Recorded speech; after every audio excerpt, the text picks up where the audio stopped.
ಚಿತ್ರದುರ್ಗದ ರೇಣುಕಾಸ್ವಾಮಿ ಕೊಲೆ ಪ್ರಕರಣದ ಟ್ರಯಲ್ ಇಂದು ನಡೆದಿದೆ. ಕೇಸ್ ಟ್ರಯಲ್ ನಡೆದಿದ್ದು, ರೇಣುಕಾಸ್ವಾಮಿ ತಂದೆ ಹಾಗೂ ತಾಯಿ ರತ್ನಪ್ರಭಾ ಅವರ ಹೇಳಿಕೆ ದಾಖಲಿಸಲಾಗಿದೆ.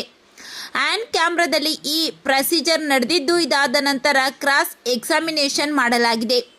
ರೇಣುಕಾಸ್ವಾಮಿ ತಾಯಿ ರತ್ನಪ್ರಭಾ ಅವರಿಗೆ ಪವಿತ್ರಗೌಡ ಲಾಯರ್ ಬಾಲನ್ ಅವರು ಕ್ರಾಸ್ ಎಕ್ಸಾಮಿನೇಷನ್ ಮಾಡಿದ್ದಾರೆ. ಆ ನಂತರ ವಿಚಾರಣೆಯನ್ನು ಡಿಸೆಂಬರ್ 18ಕ್ಕೆ ಮುಂದೂಡಲಾಗಿದೆ.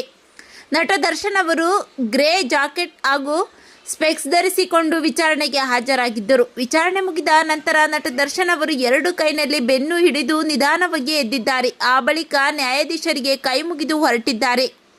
ಸದ್ಯ ಇದನ್ನು ನೋಡಿ ದರ್ಶನ್ ಅವರಿಗೆ ಮತ್ತೆ ಬೆನ್ನು ನೋವು ಕಾಡೋಕೆ ಶುರುವಾಗಿದೆಯೇ ಎನ್ನುವ ಆತಂಕ ಮೂಡುವಂತಾಗಿದೆ. ತೀವ್ರ ಬೆನ್ನು ನೋವಿನಿಂದ ಬಳಲುತ್ತಿದ್ದ ದರ್ಶನ್ ಮೊದಲ ಬಾರಿಗೆ ಮಧ್ಯಂತರ ಜಾಮೀನು ಪಡೆದು ಹೊರಗೆ ಬಂದಿದ್ದರು. ಬೆನ್ನು ನೋವಿನ ನಡುವೆಯೇ ದರ್ಶನ್ ಡೆವಿಲ್ ಶೂಟಿಂಗ್ ಮುಗಿಸಿಕೊಟ್ಟಿದ್ದರು. ಅದಾದ ನಂತರ ಅವರ ಬೇಲ್ ಕ್ಯಾನ್ಸಲ್ ಆಗಿ ಮತ್ತೆ ಜೈಲು ಸೇರಿದ್ದರು. ದರ್ಶನ್ ಅವರು ಇತ್ತೀಚಿನ ನಡೆ ನೋಡಿದರೆ ಡೆವಿಲ್ಗೆ ಮತ್ತೆ ಬೆನ್ನು ನೋವು ಕಾಡುತ್ತಿದೆಯಾ ಎನ್ನುವ ಸಂದೇಹ ಮೂಡಿದೆ. ಇತ್ತೀಚೆಗಷ್ಟೇ ದರ್ಶನ್ ಅಂಡ್ ಗ್ಯಾಂಗ್ಗೆ ಹೊಸ ಟಿವಿ ಹಾಕಿಸಿ ಕೊಡಲಾಗಿದೆ. ನಟ ದರ್ಶನ್ ಅವರ ಬಗ್ಗೆ ನಿಮ್ಮ ಅನಿಸಿಕೆಗಳನ್ನು ಕಾಮೆಂಟ್ ಮಾಡಿ ತಿಳಿಸಿ.